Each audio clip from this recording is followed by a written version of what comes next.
En introduction, il est important de savoir que malgré le très grand intérêt que le rêve suscite dans la population générale, en parallèle et de manière assez contrastée, la recherche sur le sujet est tout à fait limitée. Alors, pour faire court, les raisons principales qui expliquent cet état de fait, c'est d'un côté la frilosité des financeurs et de l'autre côté des problèmes méthodologiques que je vais essayer de vous exposer ce soir. Mais pour vous donner une idée, il y a un congrès annuel qui est dédié à l'étude des rêves, qui regroupe quelques centaines de personnes. Et parmi ces personnes, on pourrait y trouver la quelques cinquantaine de chercheurs qui travaillent sur le rêve de par le monde. Je pense que c'est un ordre de grandeur qui est juste. Et parmi ces 50 collègues qui font de la recherche sur le rêve, je dirais qu'une petite vingtaine s'intéresse à la question du cerveau. C'est vous dire que ce domaine de recherche est, j'espère, naissant et va se développer, puisqu'actuellement, la puissance de frappe est assez limitée. Alors, de mon côté, je me suis intéressée à cette question du rêve avec une approche de neurosciences cognitives depuis une petite dizaine d'années. C'est la raison pour laquelle, après la perspective historique que vous a proposée Jacqueline Carrois le 8 mars, je vais de mon côté, ce soir, vous proposer de vous pencher sur la question de la recherche expérimentale. Alors, mon objectif, ça sera de vous présenter à la fois les avancées de la recherche, mais également les points de butée. Et pour faire ça, je vais vous présenter à la fois une partie de mes recherches, mais également des résultats des collègues. Alors, pour commencer, partons de...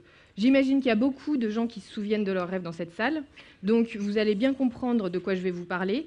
Quand je vais vous parler de la phénoménologie du souvenir de rêve, c'est-à-dire les caractéristiques du souvenir de rêve.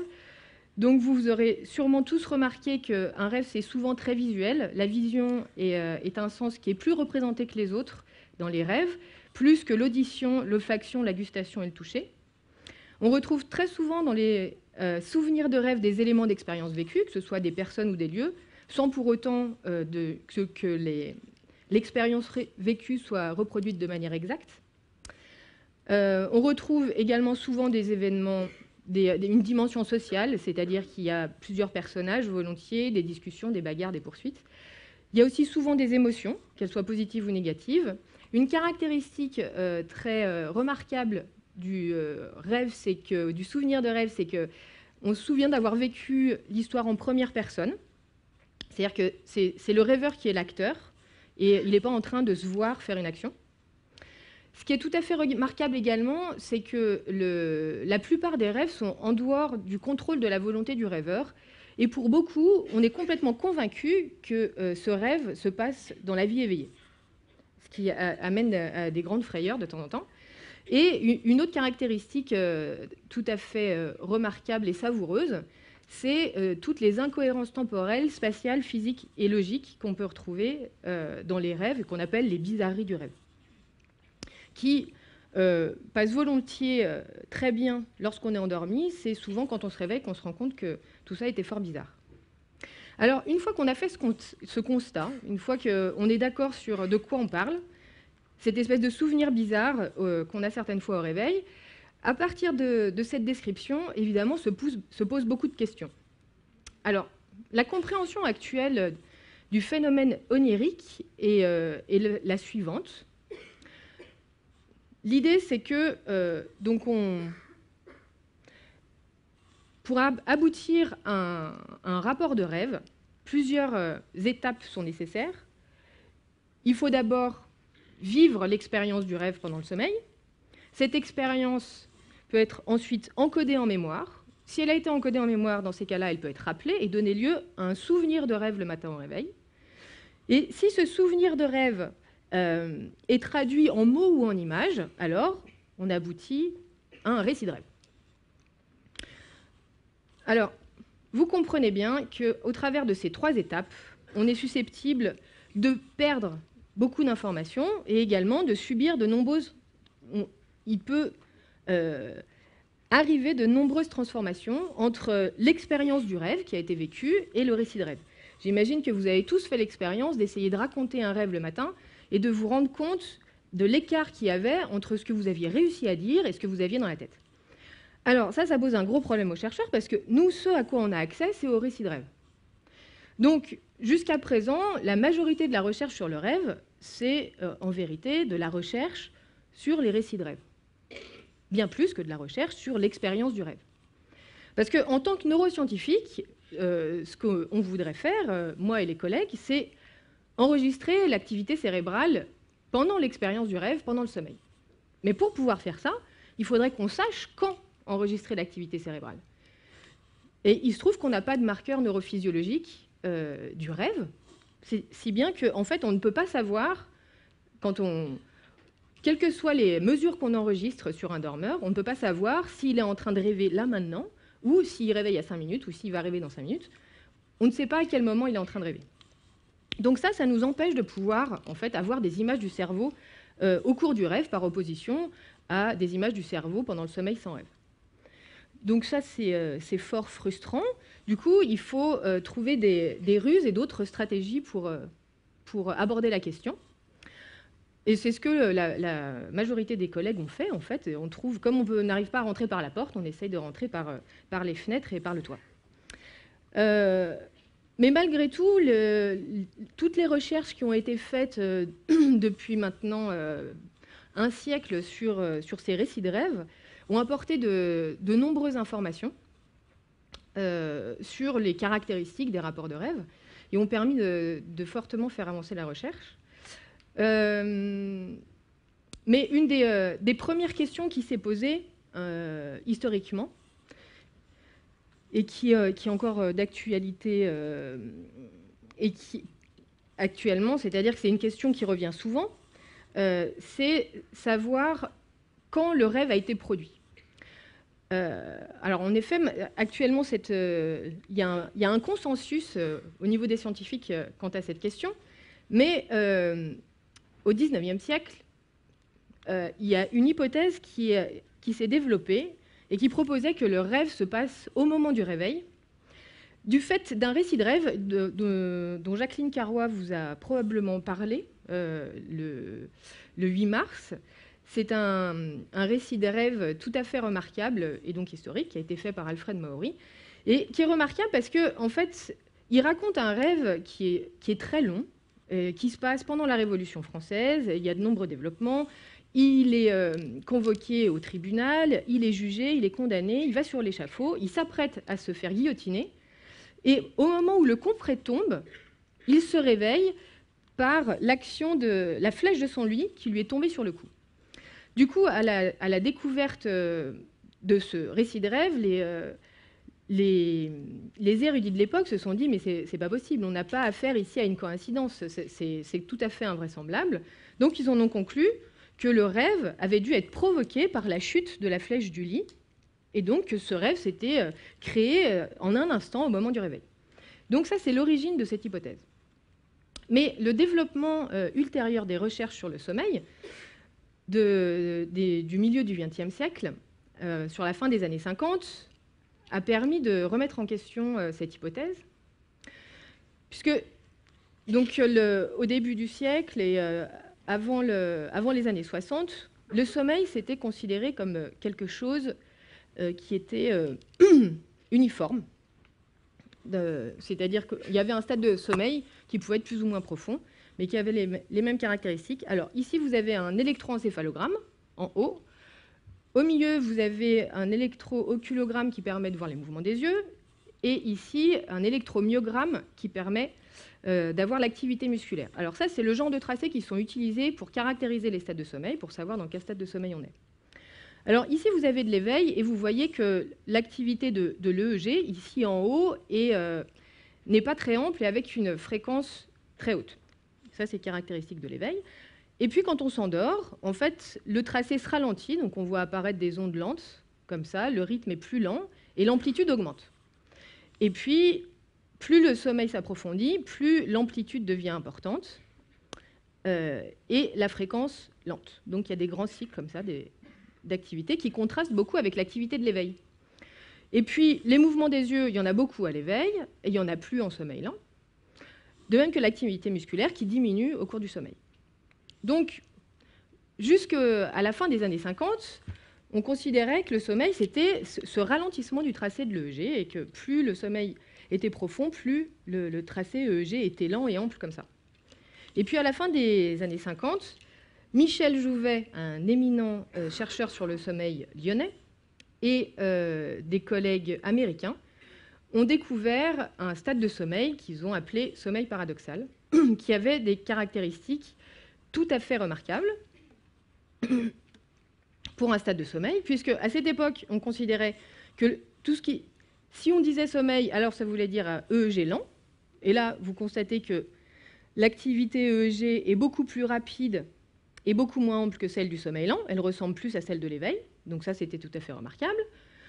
On voit pendant ce stade de sommeil des bouffées de mouvement des yeux, ce qu'il n'y avait pas du tout pendant le sommeil lent. Donc les yeux se mettent à bouger dans tous les sens pendant ce stade. Et puis apparaît également une atonie musculaire. Donc c'est une atonie musculaire entrecoupée de sursauts, de soubresauts musculaires. Donc ça, c'est tout à fait particulier. Donc c'est un petit peu comme si on était paralysé. Et pendant cet état de paralysie du corps, on voit des petits soubresauts musculaires apparaître. En plus de ces caractéristiques-là, on voit apparaître une augmentation de la variabilité du rythme cardiaque et respiratoire et une érection pénienne systématique à chaque fois que ce stade de sommeil apparaît, c'est-à-dire entre 4 et 5 fois par nuit.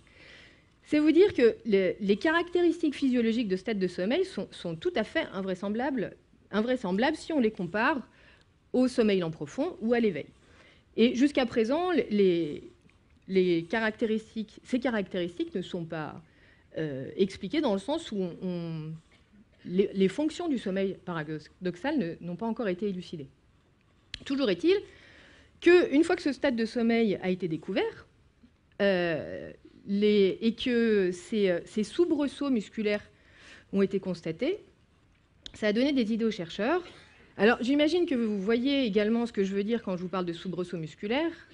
Si certains dans la salle ont des chats ou des chiens, ils l'ont sûrement remarqué. Quand ces animaux de compagnie dorment, on voit souvent, à un certain moment, quand ils sont en sommeil paradoxal, qu'ils se mettent à bouger le bout des doigts ou du museau, les moustaches. Et donc ça correspond à ces soubresauts musculaires au milieu de l'atonie musculaire du sommeil paradoxal. Alors, je vous en ai trouvé un exemple savoureux qui est un petit peu exagéré par rapport à ce qu'on voit d'habitude chez les animaux de compagnie. Mais il illustre bien ces soubresauts musculaires qu'on trouve en sommeil paradoxal et qui permettent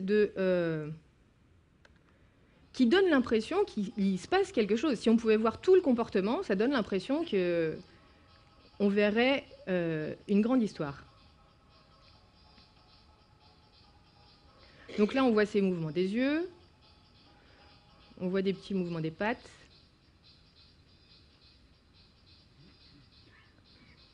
Et hop, il se fait réveiller, vraisemblablement un peu étonné, par une bestiole qu'il essaye d'attraper.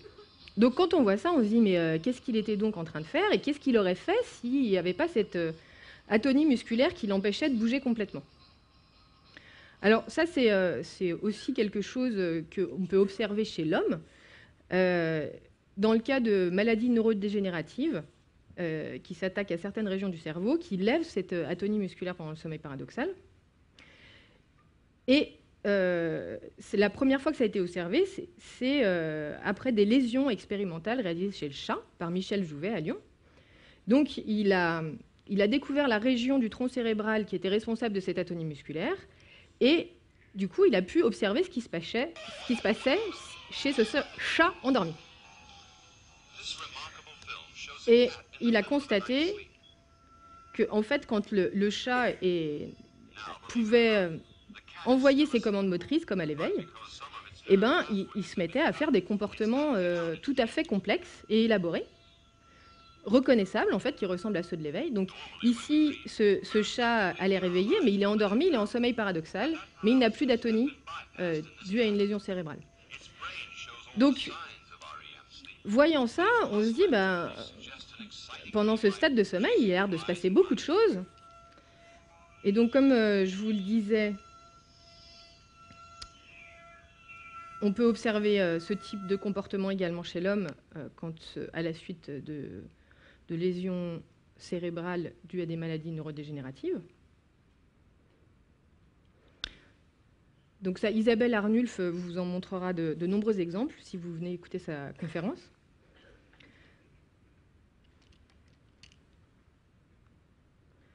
Donc l'avantage de cet exemple chez l'homme, donc on voit quelqu'un ici qui fait des mouvements pendant son sommeil, c'est qu'on a des tracés ici électrophysiologiques qui montrent bien qu'il est en sommeil paradoxal et qu'il n'est pas éveillé.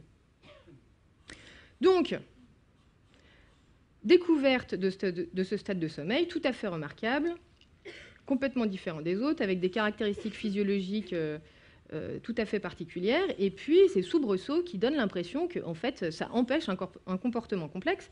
Et donc, à l'époque, les chercheurs se sont dit, il y a peut-être un lien entre ce stade de sommeil et le rêve. Essayons donc de réveiller des dormeurs en sommeil paradoxal pour voir ce qu'ils nous disent. Alors, pour savoir, pour vous expliquer ces recherches, avant tout, voici l'architecture typique du sommeil pour que vous compreniez à quel moment ces dormeurs ont été réveillés.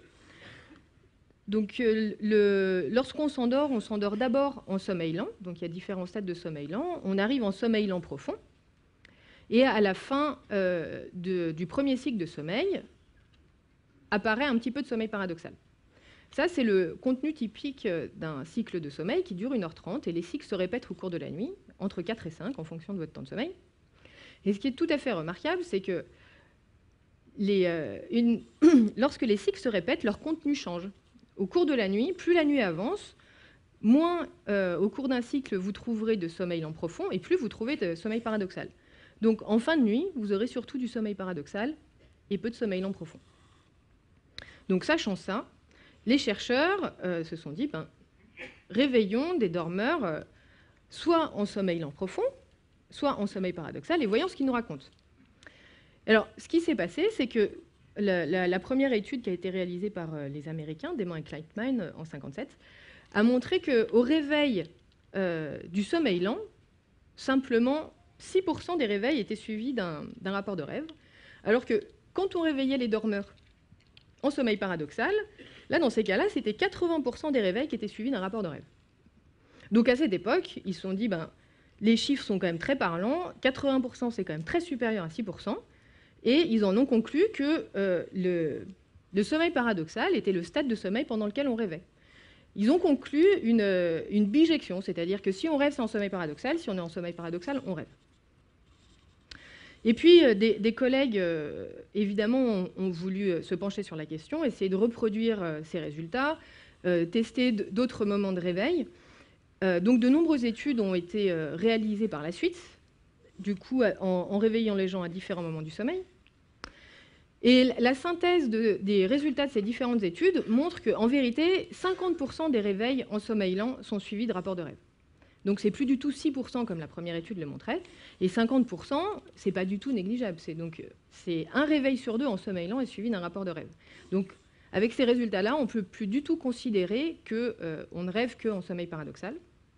D'autant plus que ces recherches ont montré qu'on peut obtenir des rapports de rêve après un réveil en sommeil lent avant même que du sommeil paradoxal soit apparu. Et puis finalement, d'autres résultats ont montré qu'on peut obtenir une cessation des rapports de rêve, des souvenirs de rêve, après une lésion du cortex, sans qu'il y ait de modification du sommeil paradoxal. Donc l'ensemble de ces résultats ont amené le chercheur anglais et sud-africain Mark Solms à proposer une hypothèse alternative qui propose que en fait, le rêve, c'est un phénomène qui est contrôlé par le cortex cérébral et non pas par le tronc cérébral comme le sommeil paradoxal. En fait, il propose que le rêve et le sommeil paradoxal sont contrôlés par des mécanismes différents, tout simplement. Donc, si on veut récapituler sur cette question de quand est-ce que le rêve est produit, donc est-ce qu'il faut croire que ça se passe au moment du réveil? Vraisemblablement non. On a beaucoup d'arguments qui vont contre cette hypothèse, notamment ce comportement au sommeil paradoxal, qui montre bien qu'il y a toute une activité cognitive importante qui se passe au cours du sommeil, et les médecins qui travaillent avec ce type de patients rapportent que très souvent, le contenu du rêve correspond aux mouvements qu'ils ont observés. Donc le rêve ne se crée vraisemblablement pas au moment du réveil. Alors, est-ce qu'il est créé au moment du sommeil paradoxal et uniquement en sommeil paradoxal? Vraisemblablement non, d'après tous les résultats de la littérature. Par contre, le consensus actuel, c'est effectivement, en regardant toutes les données disponibles actuellement, d'acquiescer le fait, en fait qu'on peut rêver pendant n'importe quelle phase du sommeil. Donc ça, c'est l'hypothèse de Solms, mais en fait, c'est simplement descriptif, c'est pas une hypothèse, c'est que si on réveille quelqu'un dans n'importe quel stade de sommeil, alors on peut obtenir un rapport de rêve. Donc d'après ces résultats, on peut rêver dans tous les stades de sommeil. Après, c'est important de garder en tête qu'il existe vraisemblablement un lien privilégié entre sommeil paradoxal et rêve, puisque en moyenne, on a beaucoup plus de rapports de rêve après un réveil en sommeil paradoxal qu'après un réveil en sommeil lent. Et en moyenne toujours, les rêves de sommeil paradoxal ont tendance à être plus longs, plus complexes et plus bizarres que ceux du sommeil lent. Donc ici, il y a un espèce de phénomène de synergie qu'il reste à comprendre, tout en se détachant de cette idée qu'on ne rêve qu'en sommeil paradoxal, puisque si on rêve dans les autres stades de sommeil, on va passer à côté de la moitié de l'histoire. Alors, on peut également se demander pourquoi certaines fois on se souvient d'un rêve et certaines fois on ne s'en souvient pas. Alors, il y a une hypothèse qui a été formulée pour répondre à cette question en 1976 par des Américains, Kulak et Goodenough, qui sont partis de résultats qui montraient que si on présente des mots à quelqu'un qui est endormi, et si on contrôle bien qu'il est endormi avec du coup des tracés comme je vous ai montré précédemment, donc on vérifie qu'il est bien endormi, on lui présente des mots. Si on lui demande le matin au réveil, alors quels mots vous avez entendu, ou est-ce que vous avez entendu des mots, les dormeurs, s'ils ne sont pas réveillés, ne sont pas capables de répondre, ils ne savent pas ce qu'ils ont entendu pendant qu'ils dormaient. Donc sur la base de ces résultats-là, en fait, ces chercheurs se sont dit, mais si des mots présentés pendant le sommeil ne sont pas retenus, alors comment on pourrait retenir un rêve qui est aussi une nouvelle information qui arrive pendant le sommeil? Donc, à partir de ces résultats-là, ces chercheurs ont proposé que, en fait, pour enregistrer un rêve en mémoire, il faut qu'il y ait un éveil qui survienne juste au moment où le rêve se termine ou au moins quand le rêve est en mémoire de travail. Donc, à partir de leur proposition, ce qui en découle, c'est qu'on s'attend à ce que ceux qui rapportent fréquemment des souvenirs de rêve soient aussi ceux qui se réveillent le plus souvent au cours de la nuit. Alors, cette hypothèse a été testée par un collègue allemand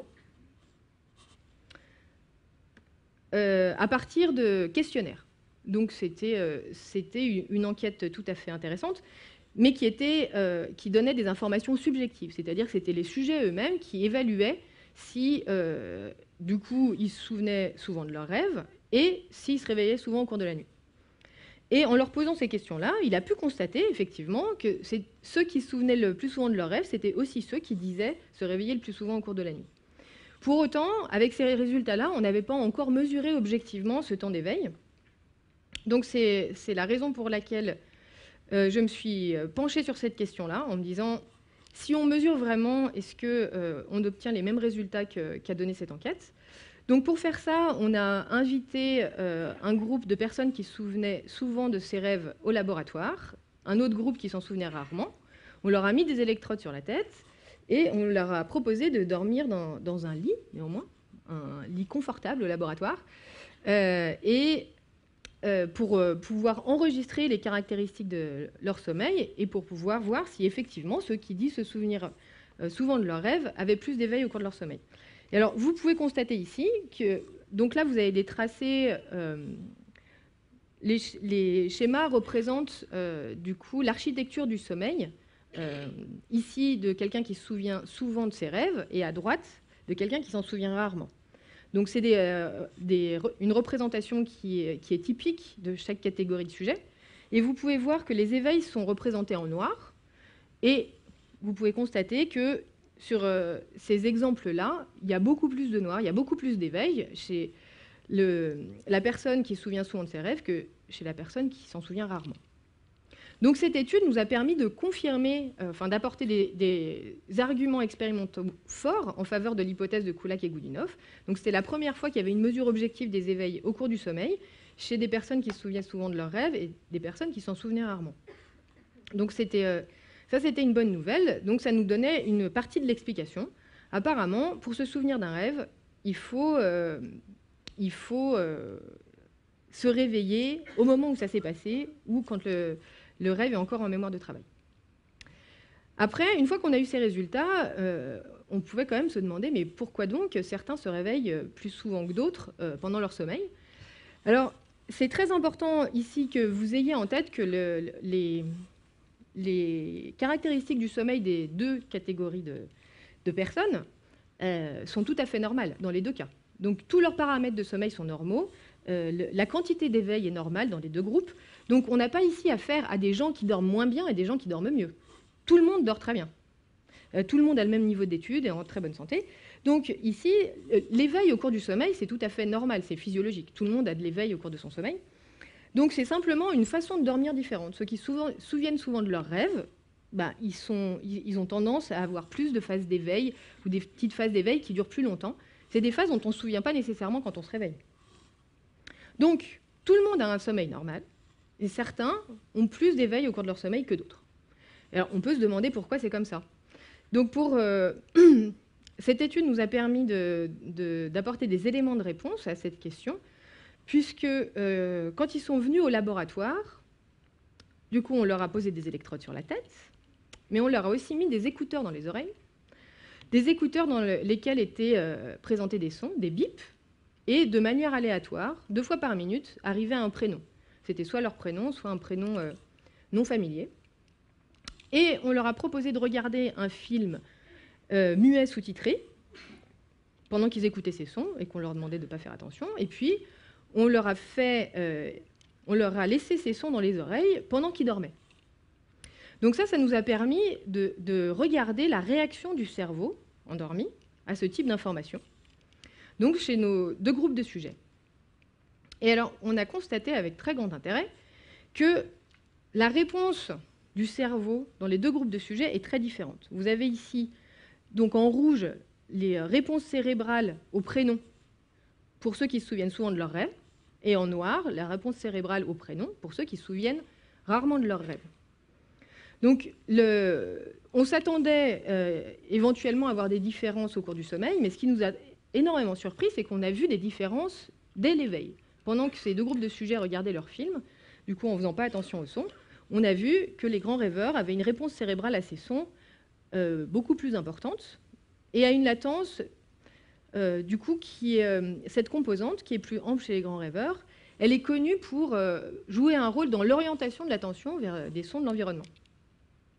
Donc ces résultats, ils nous ont fait dire que, on a d'un côté des gens qui s'éveillent plus au cours de leur sommeil, qui ont un temps d'éveil plus long, et de l'autre côté, du coup, ces mêmes personnes qui ont une réponse cérébrale au son inattendu de l'environnement qui est plus ample. Du coup, on s'est dit, il y a peut-être un lien.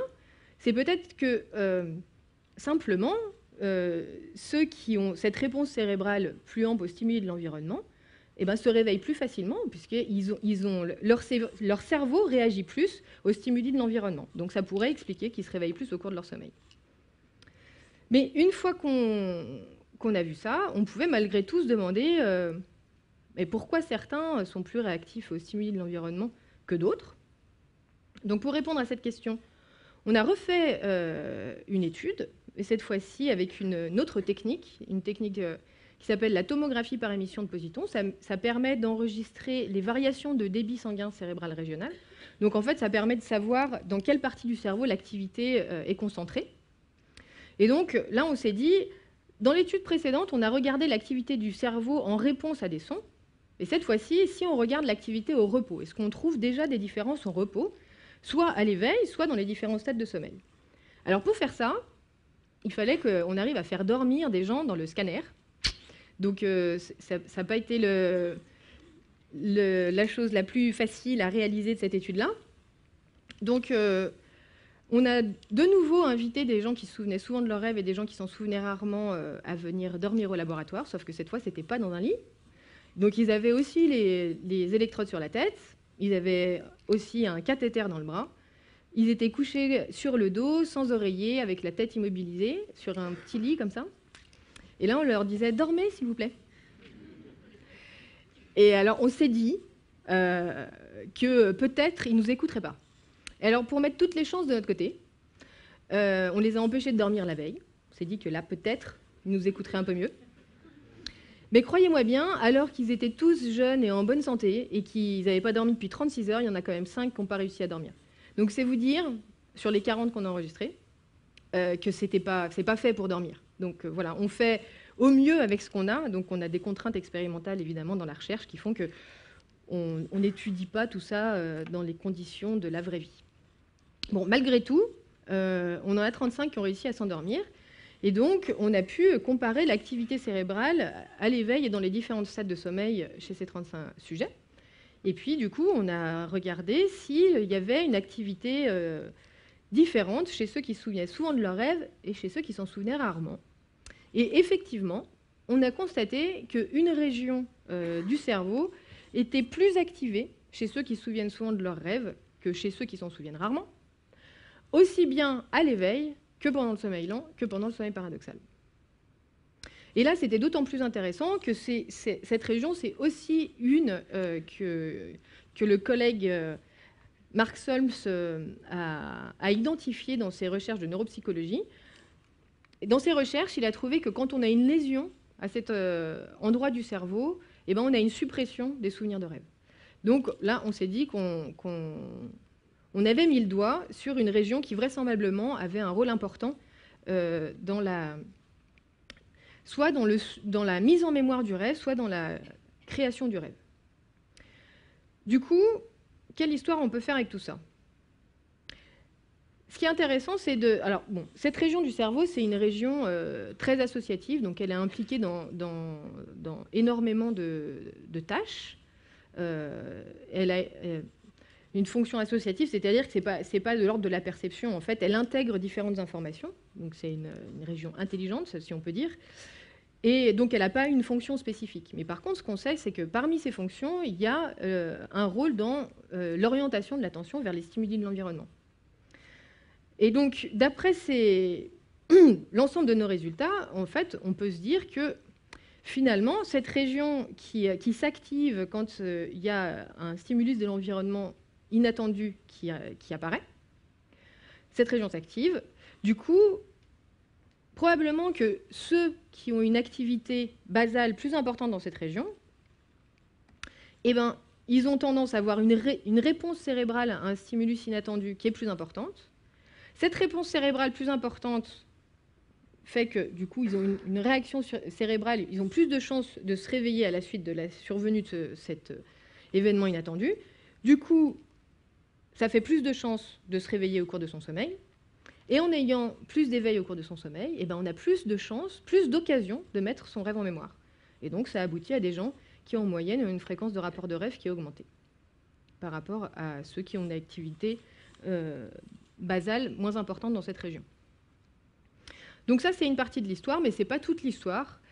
Parce que donc, ça c'est un effet qui est très net. Donc si vous prenez quelqu'un, par exemple, qui se souvient rarement de ses rêves, si vous le réveillez plusieurs fois par nuit, évidemment, vous allez avoir de très grandes chances d'avoir un rapport de rêve, d'avoir un souvenir de rêve.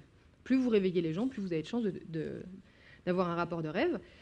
Il y a un effet de l'éveil, très vraisemblablement, d'après toutes les données qui sont disponibles actuellement.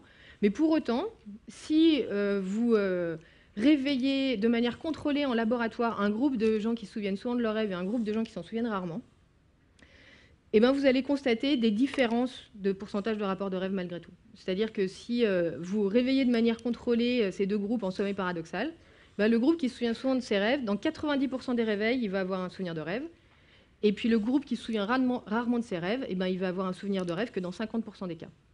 Donc on a malgré tout une différence entre les deux groupes qui persiste, même si on essaye de contrôler les réveils. Donc l'histoire n'est pas finie, on a trouvé une partie de l'explication. Probablement que le reste de l'explication réside dans ce qu'on appelle l'inertie du sommeil, donc c'est la phase de transition entre le sommeil et l'éveil. Donc qui est d'une durée variable en fonction des individus et qui pourrait expliquer que quand la transition se fait moins bien, eh ben on a du mal à récupérer le souvenir de rêve. C'est ce qu'on est en train d'étudier actuellement. Alors, une autre question qu'on peut se poser, finalement, c'est quoi la fréquence de souvenir de rêve normale? Alors, pour répondre à cette question, c'est compliqué parce que, de manière générale, en laboratoire, on étudie des petits groupes de sujets parce qu'on a des techniques qui sont souvent onéreuses et c'est difficile d'avoir un échantillon représentatif de la population. Mais là, pour répondre à cette question, il fallait avoir un échantillon représentatif de la population. Et donc, c'est ce qu'a fait un collègue allemand.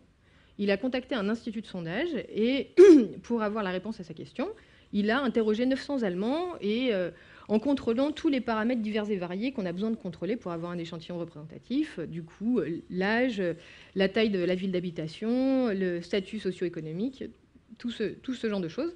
Et le résultat de cette étude a abouti au chiffre de 1 rapport de rêve par semaine.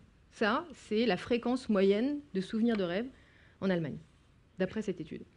Alors, je trouve ce chiffre très intéressant parce que ça dit à la fois que c'est commun. Je veux dire, c'est une fois par semaine, c'est quand même c'est présent dans une vie. Ça se répète régulièrement. Le rêve, c'est quelque chose que tout le monde connaît. Mais pour autant, c'est pas tous les jours. Du coup, avec ce chiffre-là, on a du mal à avoir une idée de si c'est fait exprès de s'en souvenir ou pas. C'est ça qu'il va falloir qu'on... Quand je dis fait exprès, évidemment, je pense à est-ce que c'est adaptatif?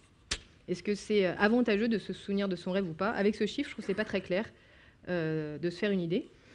Par contre, une chose importante à avoir en tête, c'est que des gens qui ne se seraient jamais souvenus d'un rêve, apparemment, ça n'existe pas. Il y a un cas qui est décrit dans la littérature, qui est tout à fait exceptionnel.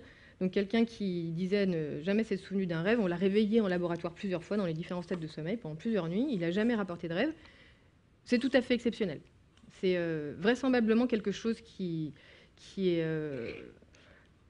n'existe pas. Nous, du coup, dans nos études, on cherche des gens qui se souviennent rarement de leurs rêves. On a énormément de mal à en trouver. Donc, dans la classe d'âge 18-25 ans, des gens qui se souviennent de leurs rêves moins de 2 fois par mois, on a vraiment du mal à en trouver. Alors, on peut aussi se demander ce qui influence la fréquence de souvenirs de rêve. Alors, il y a beaucoup de paramètres. L'âge, on a tendance à moins se souvenir de ses rêves en vieillissant. Le genre, il y a un très faible avantage pour les femmes qui ont tendance à s'en souvenir un tout petit peu plus que les hommes. Et puis, il y a, comme je vous l'ai expliqué précédemment, les éveils au cours de la nuit. S'il y a plus d'éveils, on a plus de chances de se souvenir de son rêve. Le stade de sommeil qui précède l'éveil, si on se réveille en sommeil paradoxal, on a plus de chances de se souvenir de son rêve. Le type de réveil, un réveil abrupt est plus propice à un souvenir de rêve qu'un réveil graduel. Et la taille de la ville d'habitation. Alors ça, c'est un paramètre qu'on a découvert grâce à cette enquête faite par le collègue allemand. Donc ça faisait partie des paramètres qui contrôlaient pour avoir un échantillon représentatif de la population, et ils ont constaté que ça corrélait avec la fréquence de souvenirs de rêve. C'est-à-dire que les gens qui habitent dans des grandes villes ont tendance à se souvenir plus souvent de leurs rêves que ceux qui habitent dans des petites villes. Alors l'explication de ce paramètre-là, ça pourrait être le lien avec les éveils au cours de la nuit. On peut faire l'hypothèse que peut-être dans les grandes villes, on a plus de raisons d'être réveillé la nuit, ce qui pourrait expliquer une augmentation de la fréquence de souvenirs de rêve. Ça reste à confirmer. Dans les autres paramètres qui jouent un rôle dans la fréquence de souvenirs de rêve, il y a le stress. Donc le stress a tendance à augmenter la fréquence de souvenirs de rêve. La fréquence de souvenirs de rêve de maman aussi. Donc si maman raconte son rêve le matin au petit déjeuner, les enfants ont tendance à raconter plus souvent leurs rêves. Et ça, c'est probablement lié au paramètre qui a le plus d'effet, qui est le plus connu pour avoir un effet sur la fréquence de souvenirs de rêve, c'est l'intérêt pour le rêve. Donc s'il y en a parmi vous dans cette salle qui souffrent de ne pas se souvenir de leur rêve aussi souvent que ce qu'ils voudraient, alors ça, c'est très facile de régler ce problème. Il suffit de faire un carnet de rêve. Donc vous mettez un carnet à côté de votre lit, et tous les matins, vous notez aujourd'hui, je ne me suis pas souvenu de mon rêve. Et puis le lendemain, aujourd'hui, je me suis souvenu d'un rêve. Et très rapidement, au bout d'une semaine ou deux, vous allez voir la fréquence de souvenirs de rêve augmenter de manière importante. Donc ça, ce n'est pas du tout expliqué, c'est simplement une observation qui est tout à fait bien décrite. S'intéresser à la question du rêve, ça aboutit à mieux se souvenir de ses rêves. Voilà. Il va falloir qu'on comprenne ça, mais pour l'instant, on ne le comprend pas encore. Alors, une chose importante à savoir, c'est qu'il n'y a pas de corrélation claire entre la fréquence de souvenirs de rêve et les aptitudes cognitives. Alors, initialement, les chercheurs se sont dit, ben, on a d'un côté des gens qui se souviennent de quelque chose et puis d'autres qui s'en souviennent pas. Ils se sont dit, bon, ben voilà, il y en a qui ont une bonne mémoire et puis d'autres qui ont une mauvaise mémoire. Donc ils ont testé ça. Ils ont pris des gens qui se souvenaient souvent de leurs rêves, des gens qui s'en souvenaient rarement. Ils ont fait des tests de mémoire. Et je vous rassure tout de suite, il n'y avait aucune différence. Il n'y a pas de différence de mémoire à l'éveil entre ces deux groupes de sujets. En fait, pour qu'une différence de mémoire à l'éveil puisse expliquer les différences de fréquence de rapport de rêve, il faudrait qu'on ait affaire à un amnésique par rapport à quelqu'un en bonne santé. Donc, de fait, là, les différentes aptitudes cognitives qui ont été testées, donc la mémoire, mais aussi la capacité à s'imaginer une scène multisensorielle des yeux fermés, des choses comme ça. Donc ces différentes aptitudes qui semblaient reliées à la capacité à faire un rêve ou à s'en souvenir ont été testées et n'ont pas montré de différence entre les deux groupes de sujets. Par contre, de manière intéressante, il a été montré un lien entre la personnalité et la fréquence de souvenirs de rêve, avec une tendance à une créativité augmentée chez ceux qui se souviennent souvent de leurs rêves, une ouverture à l'expérience plus importante, mais également certaines études montrent une anxiété plus importante et une alexithymie moins importante. L'alexithymie, ça caractérise quelqu'un qui a du mal à reconnaître ses émotions et à en parler. Et ces personnes qui ont un fort trait d'alexithymie, donc qui ont du mal à reconnaître et à parler de leurs émotions, celles-là ont tendance à ne pas se souvenir fréquemment de leurs rêves. Alors, donc ça, c'est ce que je vous disais. Est-ce qu'on peut modifier volontairement sa fréquence de souvenir de rêve? Si on veut l'augmenter, c'est facile. Il suffit de porter son attention, de s'intéresser à cette question, et la fréquence augmente rapidement. Alors, on peut aussi se poser la question, se demander à quoi rêvent les gens. Alors, il y a beaucoup de rêves typiques qui ont été identifiés. Vous allez sûrement en reconnaître beaucoup, comme être poursuivi, être habillé de manière inappropriée, tomber, rater un examen, chercher des toilettes. Là, en général, il vaut mieux se réveiller rapidement. Perdre ses dents, arriver en retard. Alors, être tué aussi, c'est un rêve typique. Alors, moi, j'ai le plaisir de ne pas l'avoir fait, celui-là. Il y a aussi voler, des rêves érotiques. Tout ça, c'est des rêves typiques. Alors, il ne faut pas confondre rêve typique et rêve fréquent. Malheureusement, voler et les rêves érotiques, ce n'est pas très fréquent. Mais c'est typique. Alors, on peut se demander ce qui influence le contenu du rêve. Alors, ça, il y a aussi énormément de paramètres. Alors, déjà, il y a des paramètres de l'environnement. Tout ce qui est stimulation diverses et variées, tactile, des odeurs, n'importe quoi présenté pendant le sommeil est susceptible d'être incorporé dans le rêve et de modifier son contenu. Il y a Bill Watterson qui s'est emparé de cette information pour faire que Hobbes trafique le rêve de Calvin, que Calvin trafique le rêve de Hobbes en lui présentant un muffin sous le nez pendant qu'il dormait. Donc ça, c'est un exemple tout à fait bien documenté. Après, il y a toute une foultitude de paramètres qui ont été testés et qui montrent un effet sur le contenu du rêve, comme par exemple la vie dans un environnement violent augmente le contenu violent des rêves. On peut retrouver des faits d'actualité dans les contenus des rêves. Il y a une différence de contenu dans les rêves des garçons et dans les rêves des filles, avec une tendance à plus d'agression dans le rêve des garçons. On voit apparaître de manière très massive les préoccupations du sujet dans le contenu des rêves. Les musiciens rêvent plus de musique que des gens qui ne sont pas musiciens. Des gens qui ont vu des médias en noir et blanc ont tendance à rêver plus en noir et blanc que ceux qui n'ont pas été confrontés aux médias en noir et blanc. Et finalement, on arrive à reconnaître les croyances religieuses de quelqu'un en lisant le contenu de ses rêves. Donc ça, c'est toute une liste de paramètres pour vous dire que beaucoup ont été testés. Et finalement, l'ensemble de ces résultats a été synthétisé avec l'hypothèse suivante, qui est en fait une hypothèse qui synthétise les résultats. Ça permet de regrouper tous les résultats, à savoir que, en fait, ce qu'on constate, c'est qu'on a tendance à rêver de ce qu'on vit, de ce qu'on fait et de ce qu'on est. Donc, cette hypothèse, c'est une hypothèse descriptive qui dit que, d'après ce qui a été testé, il y a une continuité entre le contenu de la vie éveillée et le contenu de la vie rêvée. Alors, évidemment, on n'est pas en train de dire que le rêve, c'est pareil que la vie éveillée, pas du tout. Mais il y a beaucoup de choses de la vie éveillée qu'on retrouve dans le contenu des rêves.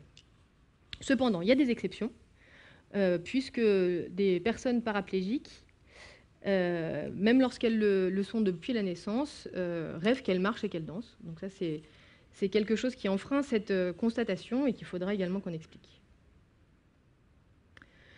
Alors, on peut aussi se poser la question du coup des souvenirs qui sont les plus représentés dans les rêves. C'est-à-dire que si on s'intéresse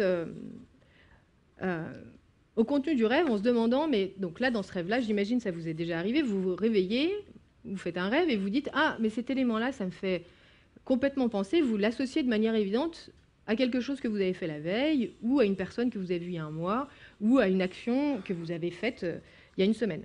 Donc des éléments de la vie éveillée, on en reconnaît fréquemment dans le contenu des rêves, et si on essaye de s'intéresser à leurs caractéristiques, de savoir à la fois d'où ils viennent et s'ils sont plutôt positifs, négatifs, des choses comme ça. Donc ça, c'est tout un champ de recherche qui a permis de montrer ça, c'est un résultat qui est tout à fait intriguant, tout à fait marrant. Donc quand on s'engage dans ce type de recherche, la première chose qu'on peut regarder, c'est quel est le délai d'incorporation d'un élément de la vie éveillée dans le contenu des rêves. Et en fait, ces études ont montré que... Donc, c'est des études qui se sont intéressées, qui ont demandé à des sujets de rapporter leurs rêves pendant 7 ou 15 jours. Et du coup, donc, ils faisaient d'un côté un carnet de rêves, d'un côté un carnet de journée. Et puis, ils essayaient de voir les liens entre les deux. Et ils se sont rendus compte que, en fait, les événements de la vie éveillée qui apparaissaient dans le rêve dataient surtout de la veille. Ça, on pouvait s'y attendre, il y a un effet de mémoire. Mais également de 7 jours avant le rêve. Il y avait un pic 7 jours avant le rêve. On pourrait s'attendre à ce que, s'il y a un effet de mémoire, plus le temps passe, moins les événements de la vie éveillée sont incorporés dans le rêve. Et puis en fait, ça ne marche pas. Au 7e jour, il y a un pic.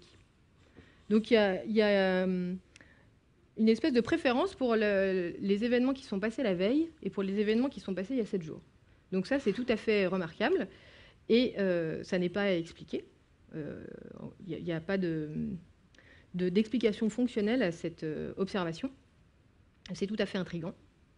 Alors, on a pu, au laboratoire, reproduire ce résultat et le préciser. Donc, nous, cette fois-ci, en fait, les études précédentes s'étaient intéressées à un délai assez court. Et nous, pour essayer d'élargir le délai, en fait, on a demandé à des gens de raconter leurs rêves pendant 7 jours également, le matin au réveil. Mais dès le réveil, on leur a dit, essayez de... Si vous voyez des liens évidents entre le contenu de votre rêve et des événements qui sont passés dans votre vie éveillée, eh ben, dites-nous-en un peu plus. Dites-nous quand ça s'est passé, cet événement de la vie éveillée, s'il était positif, s'il était négatif, s'il était important pour vous. Donc, tout un ensemble de caractéristiques. Et la différence de cette étude par rapport aux précédentes, c'est que en fait, les gens étaient interrogés au réveil. Donc, ils avaient une meilleure mémoire de ce qui s'était passé la veille. Et ça nous a permis de constater que, dans ce cas-là, on avait un effet des souvenirs de la veille qui était très, très augmenté. Donc, dans notre étude, parmi tous les événements de la vie éveillée qu'on a récoltés, qui étaient incorporés dans le rêve, 40% venaient du jour qui précède le rêve. Donc, c'est dire qu'il y a un énorme effet de ce qui s'est passé dans la journée, dans la construction du rêve. Alors, ce qui est intéressant de constater, c'est que parmi ces événements de la vie éveillée qui ont été incorporés dans le rêve, une majorité sont considérés comme importants par le rêveur, mais vous en avez malgré tout presque 40% qui sont considérés comme pas du tout importants. Donc, ça c'est ce que Freud appelait le des résidus. Apparemment, on peut reconnaître des choses du jour qui précède le rêve dans le contenu du rêve, mais ça peut être très bien des choses importantes comme des choses complètement triviales. Et alors, l'autre résultat qui nous a beaucoup étonnés et beaucoup intéressés, c'est que du coup, on demandait aux gens de nous dire si ces événements de la vie éveillée incorporés dans leurs rêves étaient plutôt positifs ou négatifs. Et d'après les réponses dans cette étude, on avait presque 50% des événements de la vie éveillée qui étaient incorporés dans le rêve qui étaient considérés comme positifs par les rêveurs. Alors, on ne s'attendait pas du tout à ça, notamment dans le cadre d'une hypothèse d'un rôle du rêve dans la régulation émotionnelle. On se disait si le rêve aide à réguler la vie émotionnelle, l'affect, ça serait sûrement cohérent de voir surtout les événements négatifs incorporés dans le rêve pour que le rêve puisse les trafiquer et que le rêveur soit mieux à même de vivre avec le lendemain. Et on n'a pas constaté ça. On a constaté que la majorité des événements de la vie éveillée qui sont incorporés dans le rêve sont positifs. Alors, il y a aussi des négatifs, mais ils sont beaucoup moins nombreux. Donc ça, c'est pareil, c'est très intéressant, mais on n'a pas encore d'explication fonctionnelle pour cette caractéristique. Alors, on peut aussi se demander s'il y a une influence du rêve sur la vie éveillée. Alors ça, ce n'est pas un champ de recherche qui est très développé encore actuellement. Mais il y a quelques études qui ont été réalisées, notamment une qui a été réalisée par Daniel Erlacher, donc, qui va venir faire sa conférence sur le rêve lucide ici bientôt. Il a montré que la pratique d'un sport en rêve lucide permet d'améliorer les performances à l'éveil. Bon, ça marche aussi en l'imaginant. Hein. Donc si vous pratiquez le sport en l'imaginant à l'éveil, vous allez aussi améliorer vos performances autant qu'en rêve lucide. Donc l'avantage n'est pas forcément énorme, puisque ce n'est pas facile de faire des rêves lucides. Mais bon, c'est un résultat qu'ils ont publié. L'humeur de la journée influence le rêve qui, en retour, influence l'humeur de la journée. Donc ça, c'est assez marrant, c'est un résultat du collègue allemand. Et puis, c'est important d'insister sur le fait que l'analyse du contenu du rêve selon différentes méthodes peut aboutir à la prise de conscience de certains faits concernant sa vie personnelle. Ça, c'est pas quelque chose qui a été simplement proposé par Freud, c'est quelque chose qui a été étudié dans différents domaines de la psychologie expérimentale et qui ont donné des résultats tout à fait significatifs. C'est-à-dire que discuter à partir d'un rêve, ça permet de prendre conscience de certains événements de sa vie éveillée. À tel point que l'utilisation des rêves en psychothérapie a été reconnue comme ayant un effet bénéfique, du coup à différents niveaux. Donc le rêve peut d'une part aider à la prise de conscience, mais des études ont également montré qu'il augmente l'implication du patient dans la thérapie, ce qui n'est pas rien. Il facilite l'accès aux sujets d'importance dans la vie du patient, ça aussi, ça me semble fort important. Et puis, ça aide à établir une relation de confiance entre patient et clinicien, et ça aide le clinicien à comprendre l'évolution du patient. Donc ça, c'est beaucoup de raisons qui font que le rêve est encore actuellement sous-utilisé en psychothérapie dans les différentes approches et mériterait de l'être beaucoup plus. Alors, est-ce qu'on peut contrôler le cours de son rêve ? Ça, oui, si on fait un rêve lucide. Donc la définition du rêve lucide, c'est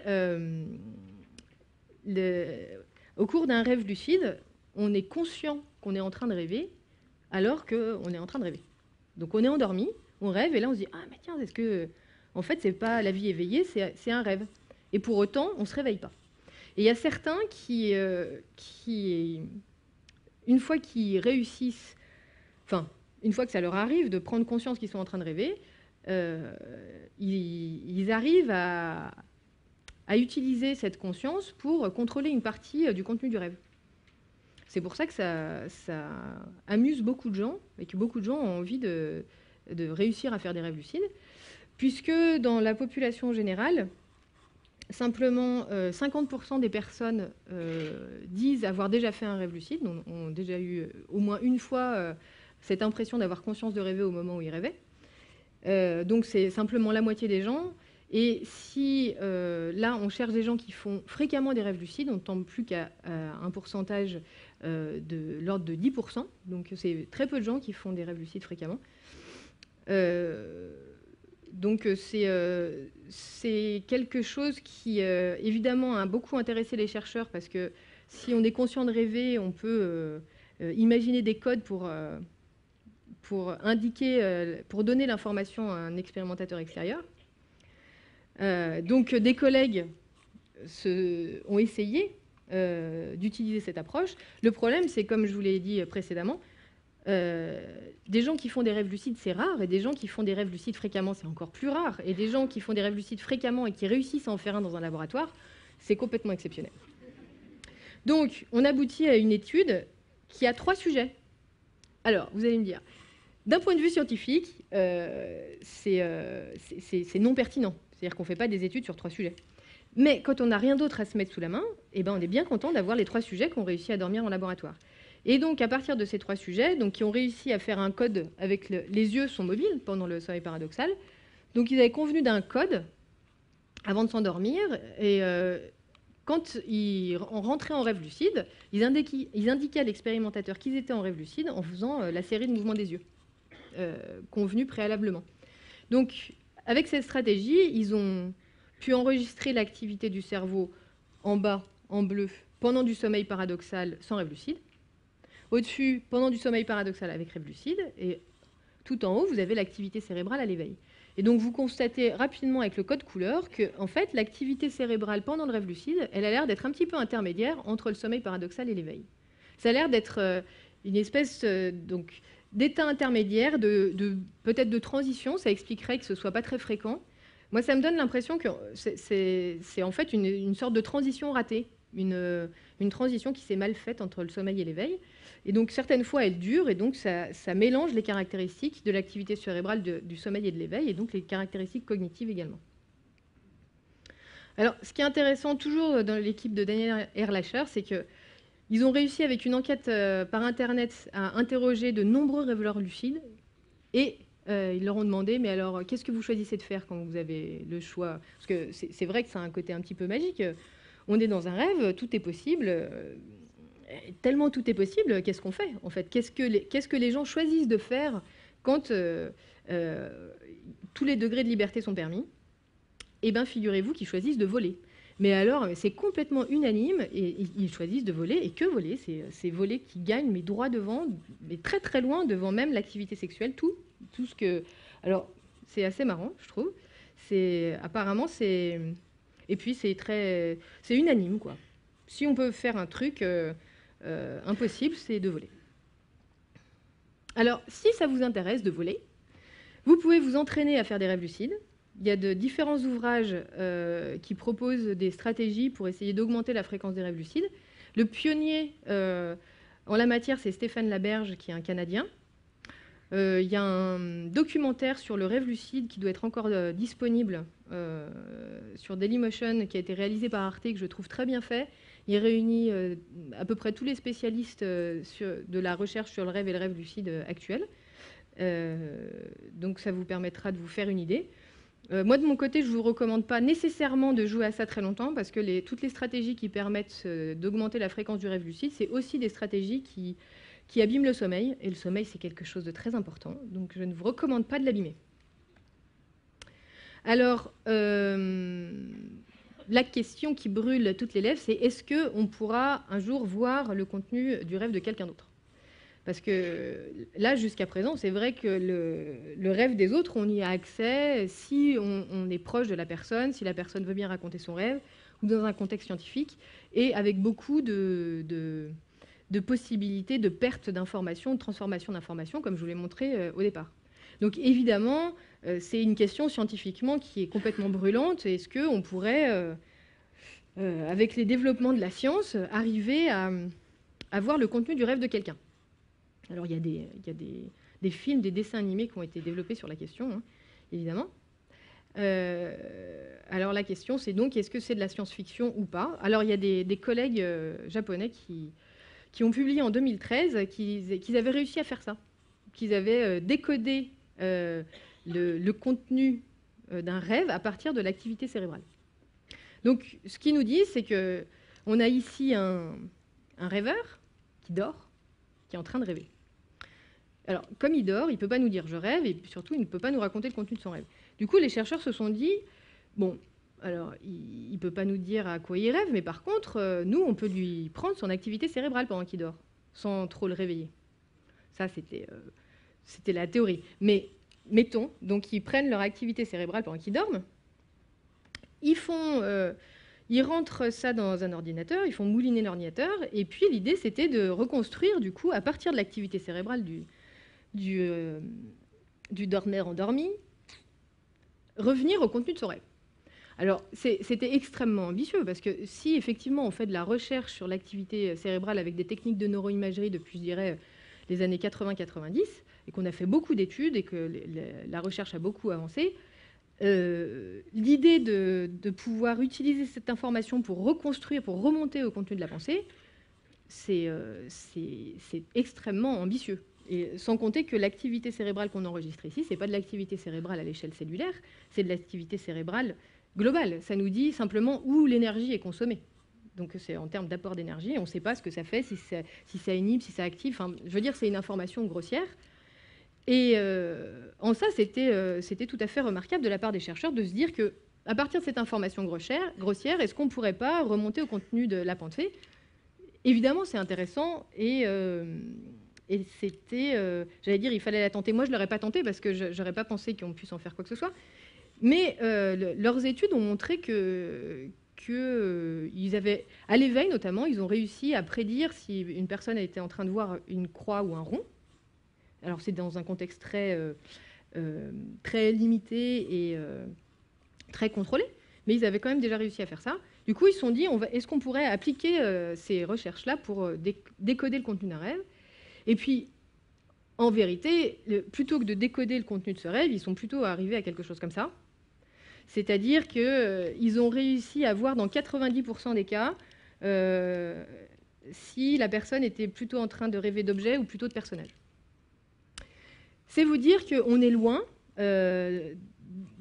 du moment où quelqu'un pourra voir le contenu de notre rêve, sans compter que pour réussir à extraire cette information-là, c'est pas qu'ils ont torturé 3 étudiants, mais quand même pas loin, puisqu'ils les ont mis dans le scanner, ils les ont réveillés 300 fois chacun pour avoir assez d'informations, à chaque fois en stade 1, donc hop, ils s'endormaient, ils les réveillaient, alors tu rêvais à quoi? Hop, ils s'endormaient, ils les réveillaient, alors tu rêvais 300 fois. Donc c'est pas tout de suite, c'est pas tout de suite, vous pouvez dormir tranquille, c'est pas demain qu'on pourra voir le contenu de votre rêve. Et j'ai envie de dire, quand bien même on pourrait voir ça, on en ferait quoi? On en ferait quoi, sachant que on ne sait pas à quoi correspondent, d'où viennent ces informations? Il n'y a que le rêveur qui sait que cet hippopotame, c'est l'hippopotame qu'il y avait dans sa salle de classe en 3e, que ce bonhomme-là de dos, ça ressemble étrangement à son professeur de mathématiques, et que ça, c'était l'escalier du centre commercial pendant les vacances, quand il était adolescent. On sent que vraisemblablement, donc, le rêve reproduit très rarement une expérience vécue telle qu'elle s'est passée. Bien au contraire, il a tendance à mélanger des éléments d'expérience vécue, selon des règles qu'on comprend encore mal, mais on pressent bien que les éléments d'information qui sont regroupés les uns avec les autres, c'est ça qui a de l'importance. Et c'est ça qui fait que votre rêve vous surprend ou vous choque le matin au réveil, c'est que vous vous rendez compte qu'il y a des éléments qui ne devraient pas du tout être ensemble. Et tout ça pour dire que, en fait, pour pouvoir faire quelque chose d'un rêve, très vraisemblablement, il faudrait avoir toute la vie de la personne. Enfin bref, c'est pas en voyant le contenu du rêve que vous pourrez en faire grand-chose, quoi qu'il arrive. Donc vous pouvez dormir tranquille encore plus, pendant encore plus longtemps. Alors probablement que pour répondre à la question de pourquoi j'ai rêvé à ça, il faudrait qu'on comprenne les règles qui régissent l'apparition des événements de la vie éveillée dans le contenu du rêve. Il faudrait qu'on comprenne pourquoi c'est ceux-là qui sont sélectionnés et pas d'autres. Et il me semble que la psychanalyse a des hypothèses à proposer à ce sujet-là, et ça me semble très intéressant de s'engager dans cette direction-là, de collaborer sur cette matière-là avec cette discipline, puisqu'ils ont des choses à proposer. Donc Mark Solms est le neuropsychologue et psychanalyste qui a tenté l'expérience d'essayer de faire un rapprochement entre les neurosciences et la psychanalyse. Donc il est fondateur d'un courant qu'il a appelé neuropsychanalyse et d'une société du même nom. Alors, je le trouve un petit peu héroïque parce qu'effectivement, faire se parler des neuroscientifiques et des psychanalystes, c'est, je pense que de gravir l'Everest, c'est facile à côté. Et pour autant, j'ai vraiment l'impression que le bénéfice serait grand. Il a du coup entamé cette initiative il y a plus de 10 ans maintenant. Je pense qu'elle porte ses fruits et que dans la durée, on va y arriver. Je suis une fervente adhérente à cette initiative. Je pense qu'on a vraiment besoin des atouts des deux disciplines pour essayer de mieux comprendre le cerveau et le rêve en particulier. Et donc, on en arrive à la question ultime, c'est est-ce qu'on peut interpréter un rêve? Alors, Jacqueline Carrois vous a sûrement parlé des clés des songes, donc qui sont beaucoup développées au XIXe siècle, et qui étaient des dictionnaires pour interpréter les rêves. Donc il y avait des mots, comme dans le dictionnaire, et quand vous rêviez de ce mot, à côté, il y avait la conséquence, la signification dans la vie éveillée. Par exemple, si vous rêviez de serpent, ça voulait dire que vous alliez devenir riche. Et ce qui était très intéressant, c'est que en fait, ces clés des songes changeaient chaque année. Si bien que si vous rêviez en 1889 de serpent, ça ne voulait pas dire la même chose que si vous en rêviez en 1890. Donc c'est là où on se rend compte que c'est des perspectives. C'est des perspectives. Il y a l'interprétation des rêves de Freud aussi. Donc Freud a proposé une façon d'interpréter les rêves. J'ai envie de dire, pourquoi pas, ces perspectives ont toutes des intérêts, je pense. Ce qui est important de savoir, c'est qu'il n'y a pas d'interprétation validée scientifiquement actuellement. Donc j'ai appris récemment qu'il y avait des clés des songes qu'on pouvait trouver sur Internet actuellement. Donc quand on se réveille le matin, on peut rentrer le contenu de son rêve ou les mots de son rêve et ça nous donne une interprétation. Moi, ça me fait penser à de l'astrologie un petit peu, mais après tout, ce qui compte dans l'interprétation du rêve, j'ai envie de dire, il n'y a que le rêveur qui a une intuition, à qui ça peut... Finalement, la validation scientifique, c'est une chose. Après, l'intérêt des personnes sur l'interprétation du rêve, c'est autre chose. Si l'interprétation avec des clés des songes, ça convient à quelqu'un, je ne vois pas de raison de ne pas le faire. Pour finir, quelles sont les fonctions du rêve? Ça aussi, c'est vraiment la question. Ce n'est pas à 1 000 €, mais plutôt à 10 millions d'euros.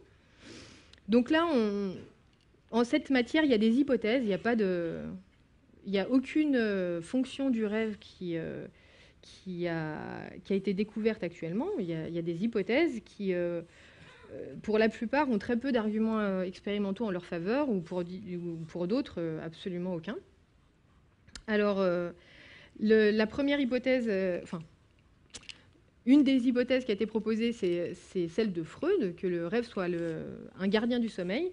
Il a proposé cette hypothèse à partir de sa constatation de quand on...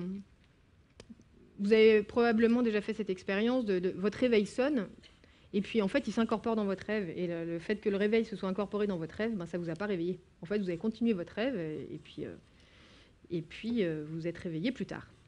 Et du coup, c'est en ça que c'est à partir de cet exemple-là, de cette caractéristique-là du rêve, que Freud a proposé que du coup, le rêve garde le sommeil.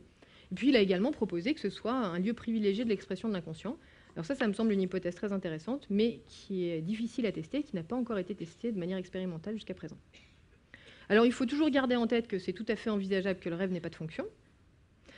Après, il y a l'éminent professeur Jouvet à Lyon, qui a proposé que le rêve puisse jouer un rôle surtout le sommeil paradoxal, dans la reprogrammation et le maintien des comportements instinctifs de la race.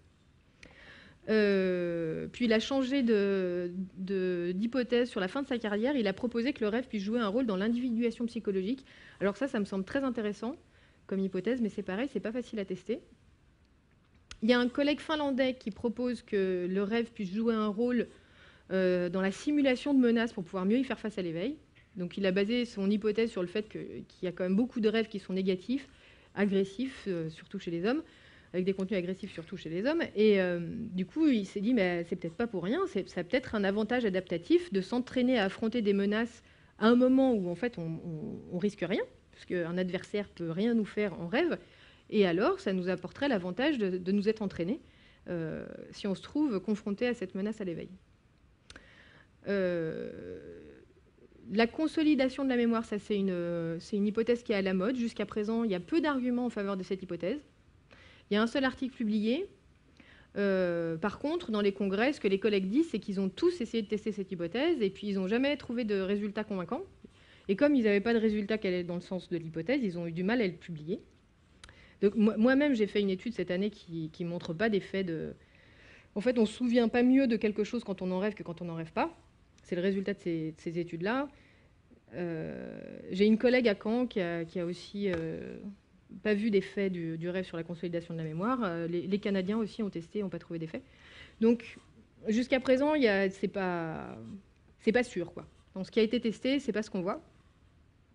Alors, l'hypothèse que je trouve très intéressante, c'est l'hypothèse d'un rôle du rêve dans la régulation émotionnelle. Alors, celle-ci est peut-être moins difficile à tester que les autres, mais elle n'a pas été encore beaucoup testée. J'ai un projet sur la question. Je reviendrai vous en parler dans longtemps, quand il sera financé. Et finalement, il y a cette hypothèse d'un rôle du rêve dans la créativité, ce qu'on imagine volontiers, parce que c'est une des choses les plus frappantes, c'est ce mélange de choses qui semblent complètement incongrues et puis certaines fois choquants, inadaptés. Enfin bref, on se dit, mais enfin, comment est-ce que j'ai pu rêver quelque chose comme ça? Et ça, on imagine bien que ça puisse servir, que ça puisse être adaptatif, ça puisse nous faire essayer des chemins neuronaux qui pourraient nous servir à l'éveil. Alors ici, en termes de créativité, quelques exemples donc historiques des découvertes ou des créations artistiques qui ont été inspirées par des rêves, d'après leurs auteurs. Donc, il y a la classification des éléments de Mendeleïev, la machine à coudre.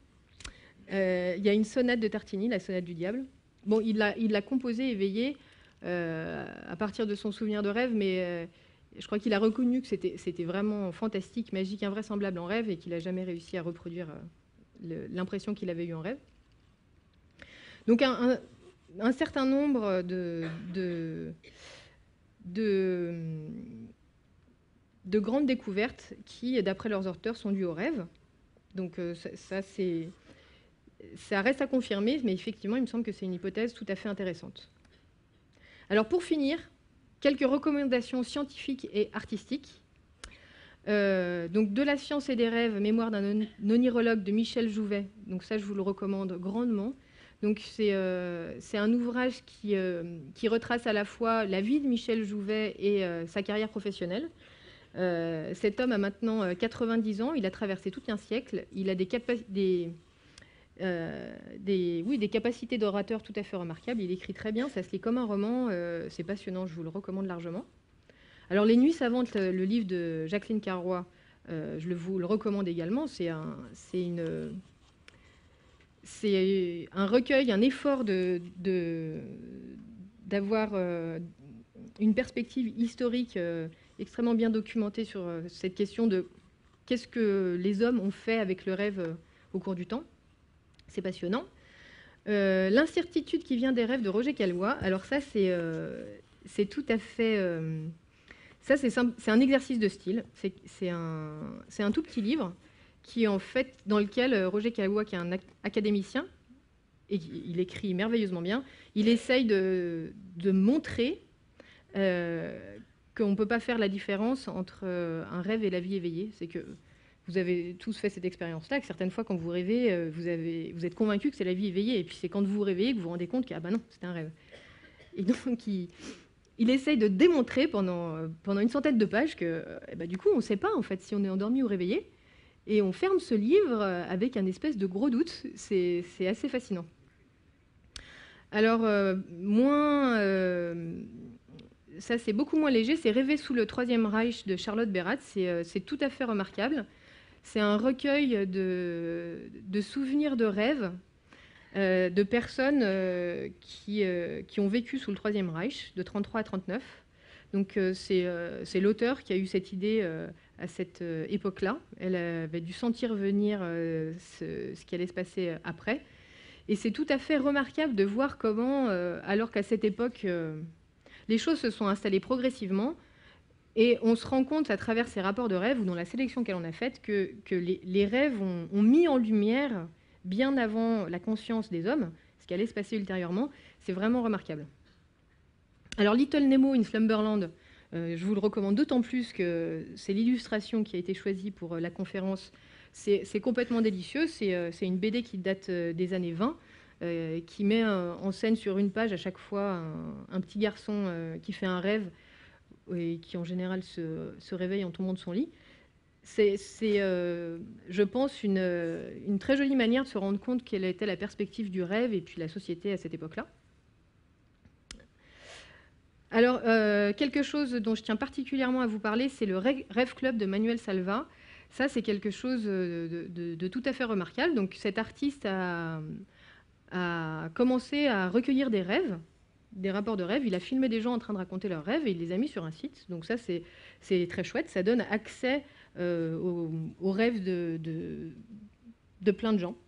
Et effectivement, dans la vie classique, on a en général accès aux rêves de son entourage, pas tellement à ceux des autres. Et là, le fait que les gens soient filmés, je trouve que ça ajoute énormément au rapport, parce qu'on se rend compte comment les gens vivent et comment ils sont... Ça donne des informations supplémentaires par rapport au récit. Et ce qui est tout à fait remarquable, c'est que cet artiste a obtenu des archives départementales de Marseille de conserver des rapports de rêve aux archives. Alors là, je ne sais pas si vous mesurez, mais les archives, c'est un lieu qui conserve des archives, des documents administratifs, des choses importantes, des choses qu'on garde pour les historiens, pour ensuite savoir à telle époque comment vivaient les hommes. Donc ça a une fonction tout à fait importante. En fait, ça donne au rêve une place qu'il n'a pas actuellement dans notre société, qui est une place très importante, et ça dit... Le rêve, c'est quelque chose d'important dans la vie des hommes, tellement important que ça mérite qu'on le garde pour les historiens, pour le futur. Donc je trouve cette initiative tout à fait remarquable. C'est tout à l'honneur de la conservatrice des archives, de la directrice des archives départementales de Marseille. Donc j'ai été tellement émerveillée par ce projet que j'ai activement participé à sa reproduction à Lyon. J'étais d'autant plus motivée que c'est à Lyon qu'a été découvert le sommeil paradoxal. Donc il me semblait que c'était très important que si des rapports de rêve étaient archivés quelque part, ils le soient également à Lyon. Je vous recommande également cette émission d'Arte Radio qui a recueilli des rêves après les attentats du 13 novembre. Je vous le recommande pareil chaudement, c'est très éloquent, c'est très impressionnant. Je vous recommande le spectacle de Marien Tilliet qui s'appelle Paradoxal. Donc c'est la compagnie Le Cri de l'Armoire. Donc c'est un spectacle qui se joue de la différence entre rêve et éveil, qui met en scène le sommeil paradoxal d'une certaine manière. Donc vous pourrez voir sur le site de la compagnie quand est-ce qu'il est programmé. Et puis finalement, vous parlez de Lancelot Hamelin, qui est un écrivain qui développe un projet sur le rêve en période préélectorale à Nanterre.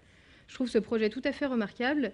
C'est un projet qui a pour objectif d'utiliser le rêve comme moyen d'entrer en contact avec les personnes et comme moyen de faire un état des lieux d'une société à un moment donné.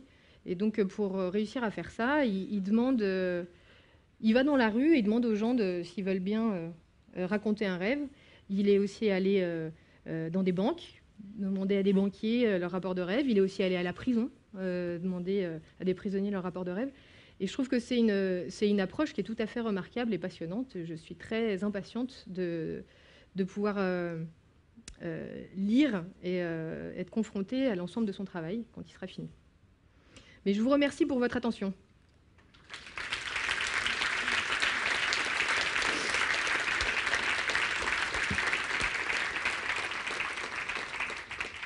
Merci beaucoup, Perrine Ruby. Vous pouvez poser vos questions. Vous levez la main et je vous apporte un micro. S'il vous plaît, comme vous êtes nombreux, merci de poser des questions courtes. Qui veut en poser? Tout là-bas.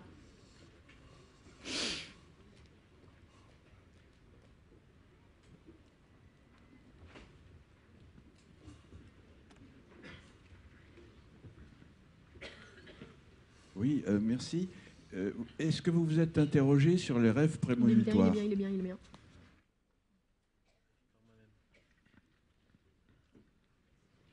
Pardon? Oui, c'est là. Ah, bravo. Est-ce que vous vous êtes interrogé sur les rêves prémonitoires?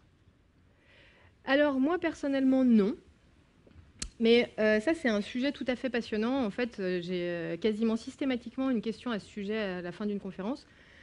Et en général, elle est agrémentée d'un témoignage. Et alors, le fait est, c'est que j'ai eu de très nombreux témoignages de personnes qui me disaient qu'elles avaient rêvé de quelque chose, et puis qu'après le rêve, elles avaient vécu dans la réalité ou reconnu dans la vie éveillée quelque chose qui ressemblait beaucoup à leur rêve. Alors, il n'y a pas d'explication scientifique actuellement d'un phénomène comme ça. Le problème du rêve prémonitoire, c'est que toutes les expériences d'une vie, c'est beaucoup d'expériences, c'est très varié. On rêve à peu près de tout ce qu'on fait au cours de notre vie éveillée, de tout ce qui est possible.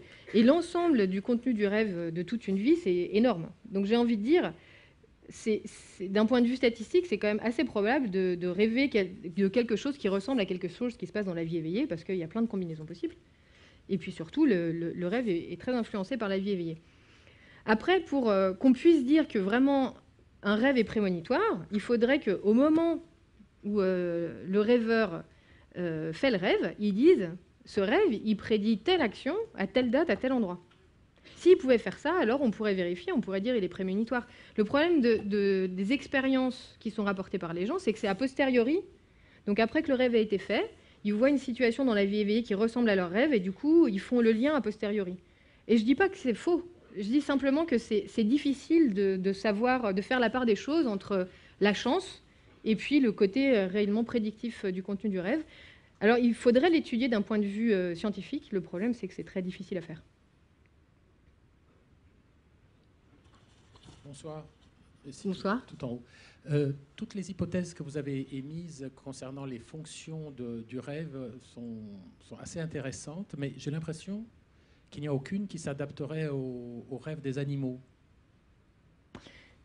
Alors, voilà une façon très intéressante de formuler cette question. Alors, alors, je pense que vous avez la première chose à dire par rapport à votre commentaire, c'est qu'effectivement, vous faites tout à fait bien de faire remarquer que ces hypothèses sont souvent assez restreintes, focalisées. Et ça donne l'impression que si le rêve a probablement, s'il a une fonction, il en a possiblement plusieurs, et puis c'est des choses qu'on peut imaginer assez vastes. Et donc, le restreindre à une seule fonction ou à des fonctions très limitées, comme ça serait, je ne sais pas, moi, la simulation de la menace ou même la consolidation mnésique, on peut imaginer que ça soit plus vaste que ça. Après, la question du rêve des animaux, ça pose la question de la définition du rêve. Si on fait une adéquation entre rêve et sommeil paradoxal, dans ces cas-là, oui, on peut dire que les animaux rêvent, parce qu'il y a beaucoup d'animaux qui font du sommeil paradoxal. Après, si on définit le rêve comme quelque chose qu'on est capable de raconter au réveil, dont on a conscience, quelque chose... c'est très fortement lié à la conscience et au langage, la notion de rêve. C'est-à-dire que, ou en tout cas, il faudrait le définir. Pour pouvoir dire qu'un animal rêve ou pas, il faudrait qu'on définisse ce qu'on entend par rêve vraiment. Dans la façon avec laquelle on travaille actuellement sur le rêve, c'est quelque chose de verbal et de conscient, de réveil. Du coup, cette dimension-là ne semble pas forcément accessible à l'animal. Par contre, il fait du sommeil paradoxal, il fait des comportements complexes. Mais de là à savoir si, quand il se réveille, il se souvient, il a conscience que c'est différent de ce qui s'est passé à l'éveil, qu'est-ce qu'il en fait, on ne sait pas. Donc, pour ce qui est des fonctions, je suis d'accord avec vous. Si le rêve est partagé entre l'homme et l'animal, probablement que sa fonction est également partagée. Et qu'il faudra revoir les hypothèses une fois qu'on en sera là.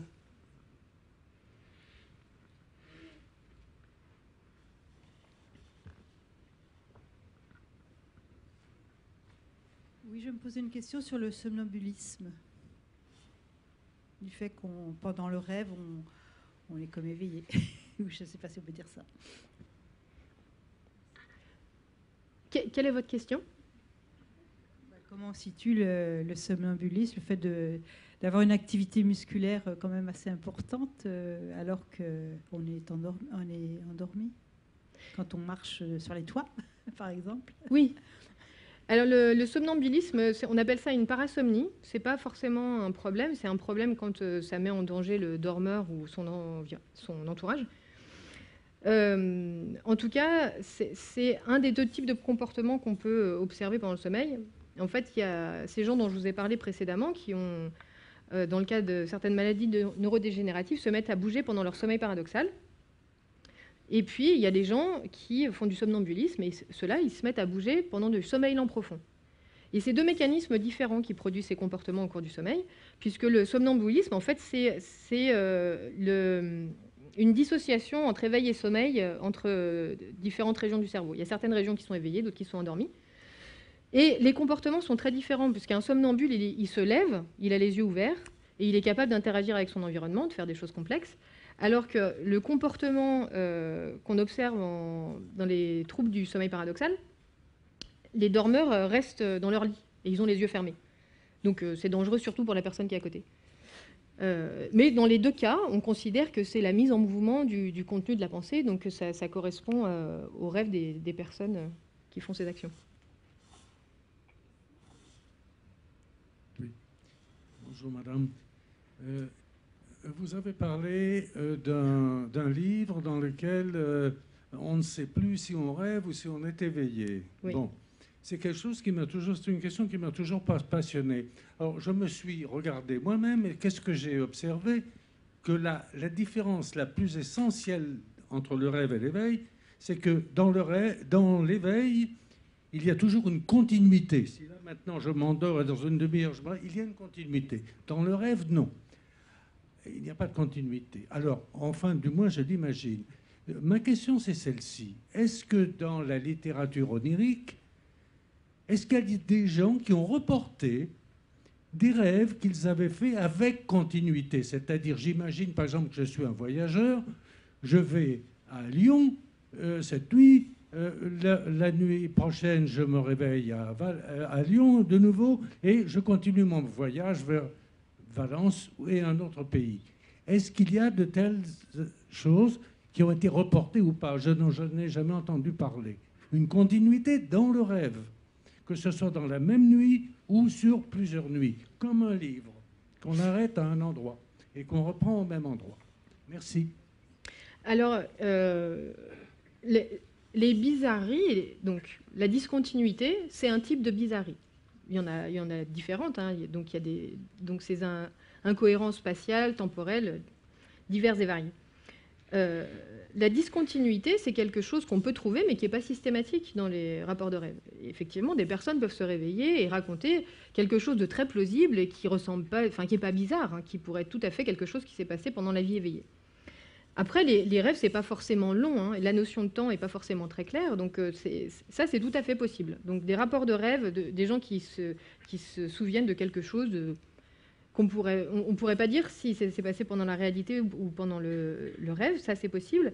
Après, des gens qui auraient une continuité entre les rêves de différentes nuits, il y a des personnes qui disent qu'elles arrivent à reprendre leur rêve où est-ce qu'elles s'en étaient arrêtées, d'un endormissement sur l'autre ou d'une nuit à l'autre. Ça, c'est pas très clair. C'est pas très clair. Ça, c'est pas étudié scientifiquement, donc on sait pas bien, parce que effectivement, on peut s'endormir en pensant à son rêve précédent, et puis on peut partir sur quelque chose qui commence pareil, et puis c'est un autre rêve. C'est difficile de savoir dans quelle mesure il y a une continuité. Donc non, j'ai jamais vraiment entendu parler d'une continuité à travers plusieurs rêves qui ressembleraient finalement à une vie onirique continue, en parallèle d'une vie éveillée continue. Il y a un film qui s'est inspiré de ce scénario-là. Je ne me souviens plus du titre, mais donc là, la personne effectivement avait l'impression d'avoir deux vies et elle n'arrivait plus du tout à faire la différence entre les deux types de vie. Tout à fait. Bonsoir. Alors, je vous ai entendu parler plusieurs fois, plusieurs répétitions de la création du rêve. Alors, j'ai du mal à imaginer qu'il y ait un moment où le rêve se crée. Alors, c'est quelque chose que j'imagine, hein, j'ai fait aucune étude là-dessus. Mais je me demande, est-ce qu'il y a vraiment un moment où le rêve se crée, où le fait de rêver, c'est pas directement lié à la mémoire et aux souvenirs qu'on en a? C'est une très bonne question, absolument. Alors ça, c'est le point d'achoppement, c'est un des plus gros points d'achoppement. Disons, on est en échec sur cette question-là complètement, parce que, en fait, quelqu'un qui ne se souvient pas d'un rêve, au réveil, actuellement, on n'est absolument pas capable de dire s'il a fait un rêve qu'il a oublié ou s'il n'a pas rêvé. Et on se rend bien compte que ça, c'est un facteur extrêmement limitant pour progresser dans notre connaissance sur la question du rêve, puisque, en fait, on ne peut pas dire actuellement est-ce qu'on rêve tout au long de la nuit, si on rêve par intermittence. Si on rêve par intermittence, qu'est-ce qu'on fait pendant qu'on ne rêve pas? La notion de le cerveau ne s'arrête pas, ça ne marche pas, c'est pas comme ça. Donc il change d'état, il a une activité différente. Alors, est-ce que le contenu de la pensée à un moment est vide au cours du sommeil? Effectivement, c'est pas clair du tout. Et je suis assez d'accord avec vous que c'est une hypothèse très plausible de se dire qu'en fait, il y a une activité continue et certaines fois, elle émerge dans la conscience et on en garde une trace en mémoire, puis d'autres fois, non. Mais on n'a pas de moyen de tester cette hypothèse-là actuellement. Oui, moi j'aurais une petite question en fait concernant les rêves. En fait, est-ce que ça a déjà été fait des expériences sur des personnes qui étaient aveugles? Tout à fait. Parce que du coup, comme vous disiez, les paraplégiques tout à l'heure, en fait, qui rêvaient de danser, mais une personne qui est vraiment aveugle dès la naissance, est-ce qu'elle, du coup, ses rêves sont visuels ou pas du tout ou...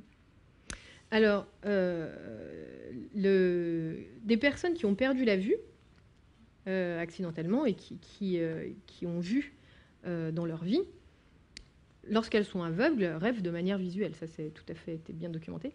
Quelqu'un qui n'a jamais vu... c'est pas pareil que d'être paraplégique. D'être paraplégique, on voit les autres marcher. Donc on a une représentation de ce que c'est marcher, une représentation visuelle de ce que c'est marcher. Et alors, très probablement que ces rêves de marche des paraplégiques, c'est des rêves plutôt visuels. On n'imagine pas qu'ils soient tellement somesthésiques parce qu'ils n'ont jamais fait l'expérience de marcher. Pour ce qui est des aveugles, en fait, on n'a aucune raison de penser, à partir de ce qu'on connaît du cerveau actuellement, que le cortex visuel qui n'a jamais vu et qui ne voit pas à l'éveil serait capable de voir de manière un petit peu magique au cours du sommeil. Donc les rêves des aveugles, les aveugles ont des rêves qui sont multisensoriels, mais vraisemblablement sans la vision. Alors évidemment, ils nous parlent de choses dans l'espace, de scènes, de personnages, de paysages, parce qu'ils ont cette appréhension du monde, mais pas avec la vision. Donc il y a certains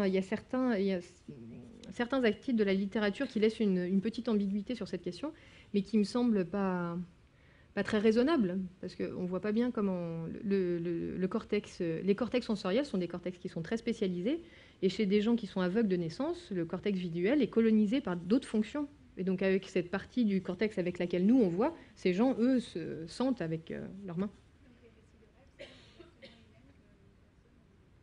Ah oui, c'est à part qu'ils ne sont pas dans la dimension visuelle, ils sont tout à fait similaires. Ouais. Oui. Dans l'étude avec 900, dans le sondage avec 900 personnes sondées là en Allemagne, quelle est la proportion de gens qui se souviennent de leurs rêves et puis de ceux qui les oublient très vite? Parce qu'on peut oublier très vite et puis se souvenir qu'on a rêvé, ou bien se souvenir d'un thème, du thème général, et puis plus ça va, on oublie tout, quoi. Mais il y a un processus d'oubli, je veux dire, comment ça chez les autres? Moi, quand j'ai rêvé, il y a un processus d'oubli qui est très rapide, même si je veux m'en souvenir, je m'en souviens pas. Ou bien, mais des fois, j'ai des souvenirs de thèmes de rêve. Alors là, pour les thèmes de rêve, je me souviens que j'ai eu tel rêve, des thèmes de rêve à telle époque de ma vie, et que j'ai plus ces thèmes de rêve, et puis il y a d'autres thèmes qui reviennent, les thèmes changent au cours de la vie. Et alors, donc j'ai des souvenirs sur mes rêves, mais la caractéristique générale, c'est l'oubli des rêves. C'est l'oubli des thèmes, enfin, un processus d'oubli qui est très rapide, en quelques minutes. Mais vous avez tout à fait raison de faire remarquer ce point-là. Il semblerait probablement que le processus d'encodage en mémoire et l'oubli de l'expérience du rêve est un petit peu différente que l'équivalent pour l'expérience d'éveil.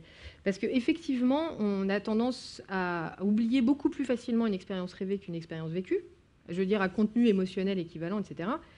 Et on a tendance, dans nos souvenirs, à ne pas faire de confusion entre un souvenir de quelque chose qui a été vécu et de quelque chose qui a été rêvé. Et c'est tout à fait remarquable ce que vous signalez, la vitesse avec laquelle un rêve est oublié le matin. Et en fait, une des raisons pour laquelle l'intérêt et le carnet de rêve augmentent la fréquence de souvenirs de rêve, c'est qu'en fait, on s'entraîne. On s'entraîne à ne pas laisser partir le rêve le matin, et qu'une fois qu'on est entraîné, ça devient plus facile, et qu'on arrive à le noter le matin. Et effectivement, si on se pose la question tous les matins au réveil, eh ben, on a beaucoup plus de chances d'avoir le rêve avant qu'il s'en aille. Tout ça, ça fait partie de l'explication.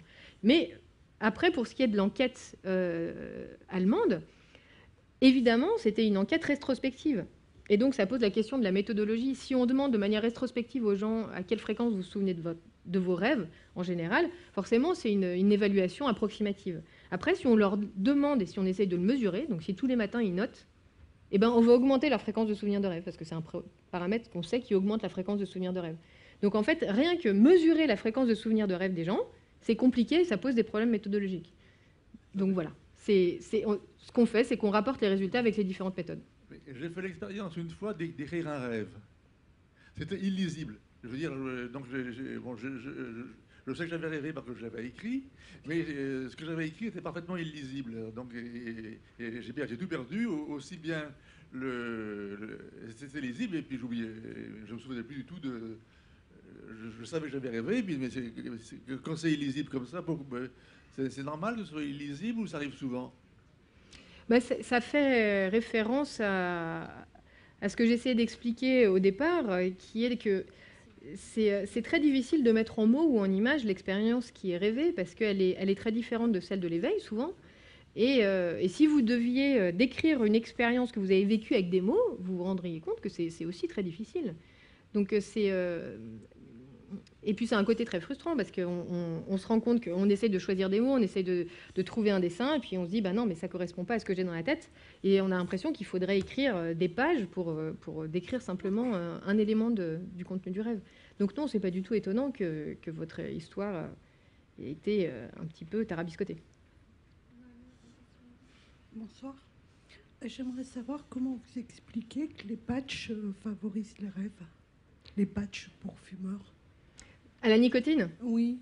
Alors, il y a beaucoup de... Pratiquement toutes les drogues, tous les psychotropes ont un effet sur le sommeil. Et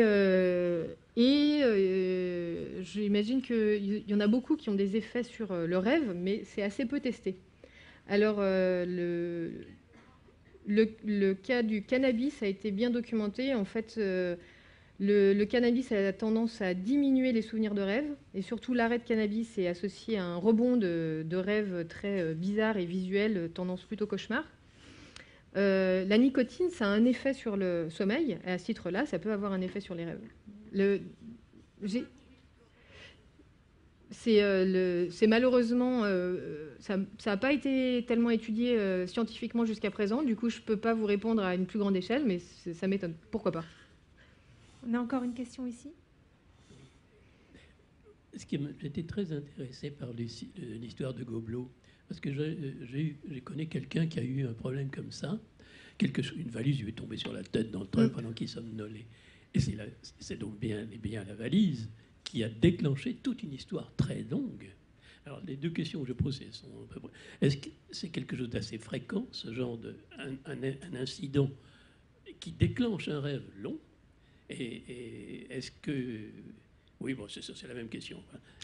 Alors, effectivement, pour des raisons de temps, j'ai déjà été très bavarde et j'ai débordé de mon temps, mais habituellement, j'explique, effectivement, une fois que je dis qu'on a beaucoup d'arguments qui nous permettent de penser que, en fait, le rêve se passe pendant le sommeil et pas à l'éveil, il faut bien, malgré tout, expliquer ce rêve tout à fait invraisemblable de la guillotine au réveil, du coup, d'un choc sur le cou. Et alors, je pense qu'on sous-estime complètement la différence de fonctionnement de l'esprit pendant l'éveil et pendant le sommeil. C'est-à-dire que au cours du rêve, pendant le sommeil, on est extrêmement tolérant à la bizarrerie, à tout ce qui peut se passer. Et si le rêve de la guillotine semble complètement invraisemblable, c'est qu'il est raconté a posteriori et j'ai envie de dire, il a été probablement influencé par le rêveur au moment où il l'a raconté. D'ailleurs, Jacqueline Carwan me l'avait signalé, j'avais trouvé ça tout à fait intéressant, que ce rêve a été raconté très longtemps après, et qu'il est soupçonné d'avoir été modifié par le rêveur. Et en fait, si on se place dans un cadre qui est beaucoup plus trivial, j'ai envie de dire, et qui est moins connoté, pour ma part, j'ai fait une expérience similaire où j'étais dans un rêve tout à fait charmant qui se passait à Vienne, je ne sais pas à quelle époque, mais j'avais une très belle robe et je m'apprêtais à aller dans une grande salle de bal, danser la valse avec ma robe qui était magnifique, qui allait jusque par terre et qui était tout en dentelle. Et je m'apprête à aller dans cette salle de bal et au moment où je vais pour passer la porte, ma robe se déchire sur le coin d'une commode. La dentelle se déchire en faisant un bruit, un fracas terrible. Donc je suis tout à fait contrariée, mais surtout je me réveille à ce moment-là et j'avais été réveillée par en fait la neige qui tombait du toit et qui avait fait un fracas énorme. Mais là, on se rend bien compte que dans ce contexte-là, dans ce rêve-là, ça choque personne, que le bruit de craquement était associé au déchirement de la robe au moment du réveil. Donc, il a juste modifié cet élément-là au moment où il a été incorporé. Et en fait, je pense que c'est tout à fait trompeur, ces rêves dont on a l'impression que l'ensemble de l'histoire, qui est très longue, a été modifié par le stimulus extérieur. Je pense que c'est simplement la toute fin du rêve qui est modifiée par le stimulus extérieur et que le cerveau endormi reconstruit toute une histoire et en fait quelque chose de cohérent. C'est mon explication. On va prendre la toute dernière question. Bonsoir. Je voulais poser la question, est-ce qu'il existe une explication scientifique à l'association de déjà vu, déjà vécu et les rêves?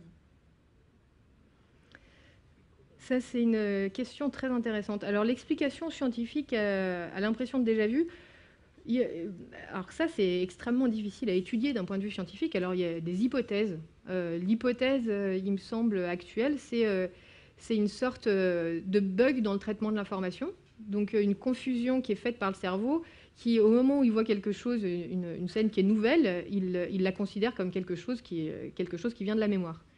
Donc ça, c'est l'interprétation actuelle du déjà vu. Et le lien avec le rêve, j'ai pas entendu, c'était juste ça. Un lien avec les rêves ou... Alors des impressions de déjà vu en rêve ou qu'un rêve, non. Non, des liens entre rêve et déjà vu, je n'ai pas souvenir d'en avoir entendu parler. Mais en tout cas, c'est deux phénomènes qui sont pas très bien compris. D'accord, merci. Voilà, merci beaucoup encore.